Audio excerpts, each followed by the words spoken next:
Dans cette vidéo, nous allons parler de l'histoire de la vaccination. Il faut savoir que les vaccins sauvent des millions de vies chaque année. Leur mode d'action consiste à entraîner et à préparer le système immunitaire, défense naturelle de l'organisme, à reconnaître et à combattre les virus et les bactéries qu'ils ciblent. Ainsi, si l'organisme se trouve par la suite exposé à ces mêmes agents pathogènes, il est immédiatement prêt à les détruire, ce qui permet de prévenir la maladie. Pour l'histoire, tout a commencé à la fin du XVIIIe siècle lorsqu'on s'aperçut que des fermiers en contact avec des bovins atteints de la vaccine, appelée également la variole de la vache, et qui avaient contracté la maladie, n'attrapaient jamais la variole humaine. Comme si la vaccine, bénigne, aussi bien pour les animaux que pour les humains, protégeait contre cette maladie beaucoup plus grave et hautement contagieuse qui, à cette époque, pouvait, en cas d'épidémie, tuer des dizaines de milliers de personnes. C'est alors qu'un médecin de campagne anglais, Edward Jenner, eut l'idée en 1796 de s'inspirer de cette simple observation et de prélever un peu de pus dans la pustule d'une paysanne atteinte de vaccine et décida de l'inoculer à un enfant de 8 ans,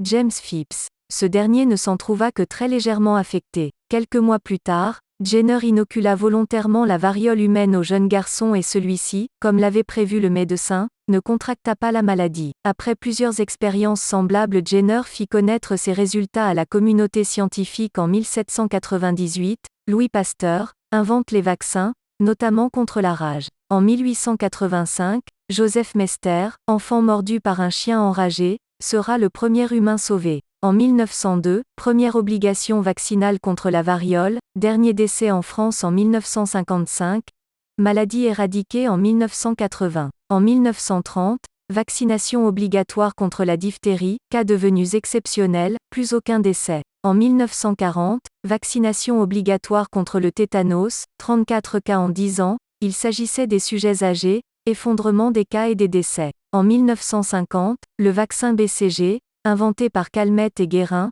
devient obligatoire contre la tuberculose. Ce vaccin a permis une forte baisse de l'incidence, des formes graves et de la mortalité. En 1964, vaccination obligatoire contre la poliomyélite, dernier cas autochtone en 1989, éliminé en Europe. En 1991, vaccination obligatoire des professionnels de santé contre l'hépatite B, qui a permis une forte baisse de l'incidence et de la mortalité. Pour les voyageurs se rendant en zone d'endémie, on leur exige une vaccination obligatoire contre la fièvre jaune. En 2006, apparaît un vaccin contre les infections à papillomavirus humain. Il permet de réduire l'incidence du cancer du col de l'utérus. Depuis 2017, le Conseil supérieur de la santé recommande cette vaccination aux filles et aux garçons, pour se protéger également d'autres cancers et verrues génitales. En 2018, des obligations vaccinales du nourrisson, contre 11 maladies infectieuses, la diphtérie, le tétanos, la poliomyélite, la coqueluche, l'hépatite B,